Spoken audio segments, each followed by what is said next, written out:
So is building a team, would that be like a whole separate business inside, like, is it ESP that you work for? EXP. EXP. Mm-hmm. Would it be a whole separate business inside of EXP, or would it be you're just a team working together and you like call yourselves like Alex's group? Okay, so it gets a little complicated. So with being a solo agent, which I am, we, for the most part, all own our own companies. So I own an LLC. It's called Alex Derenne Real Estate LLC. Very creative. That brand name never sees the public, but I have to register as something. Gotcha. I'm a 1099 to EXP. Oh, really? I didn't know that. Okay. That's how it works when you become an agent with a brokerage. You're not an employee where you receive a W-2. Right. Now, this might not apply to every single brokerage out there. There's lots of unique models I may not be aware about.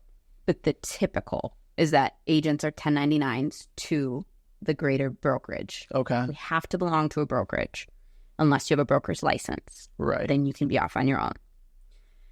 If you want to have a team within your brokerage, there's a lot of ways you could do this. So Alex Derenne Real Estate LLC could have 1099s under that.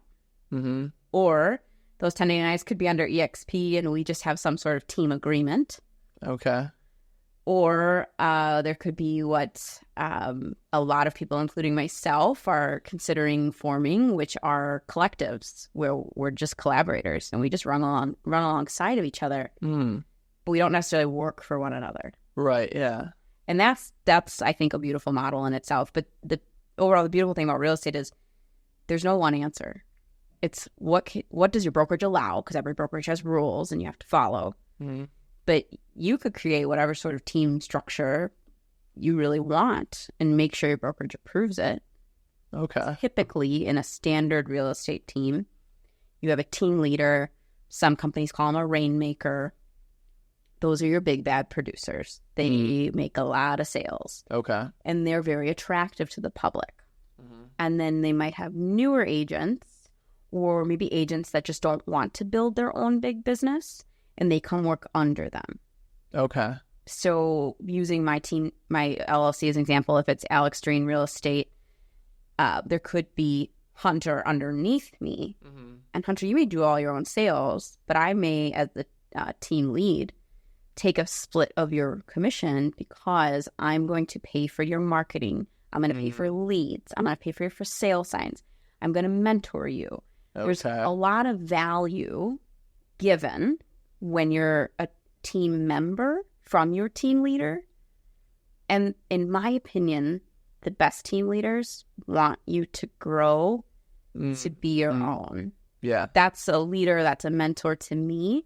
But there are plenty of people who just really like the team structure because real estate can be a lonely business. You know, I work from home. If I don't leave my house or pick up the phone, I'm not talking to anybody that day. Right. So there's a lot of people that really enjoy the team structure and the office environment. And that's a beautiful thing. And that's the great thing about real estate is you can find whatever niche works for you, whether you want to be with people, be by yourself, be in a brick and mortar brokerage like a Remax, Okay. where they actually have offices. Yeah. He is virtual. So we only work in the cloud. Gotcha. You just find the fit for you. Yeah. So it'd be tough to probably form a team since you guys are pretty virtual at EXP.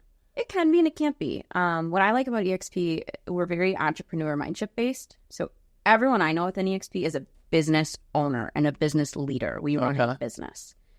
And I'm not saying that doesn't exist in other brokerages, but other brokerages, that brokerage is the business. So it's a little bit of a different mindset. But if you find business leaders that want to grow a business within EXP, they tend to bond together. There's a phrase, you didn't get to meet my friend Dan today, but my friend Dan, you met Brittany.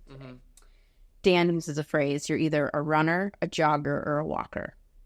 And it's exactly as it sounds. Runners are running the business. They're doing the thing. They're making the money. They're making the sales. Joggers, they're doing well, but it might not be their full time. They might just be happy right where they are because everybody's idea of success is different.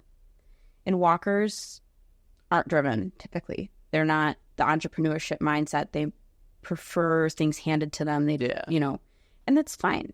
Everybody fits somewhere, but runners want to run. Think of a running club. They all run at the same speed up there. Yeah. The The joggers and walkers stay in the back. So you find your tribe and you stick with it.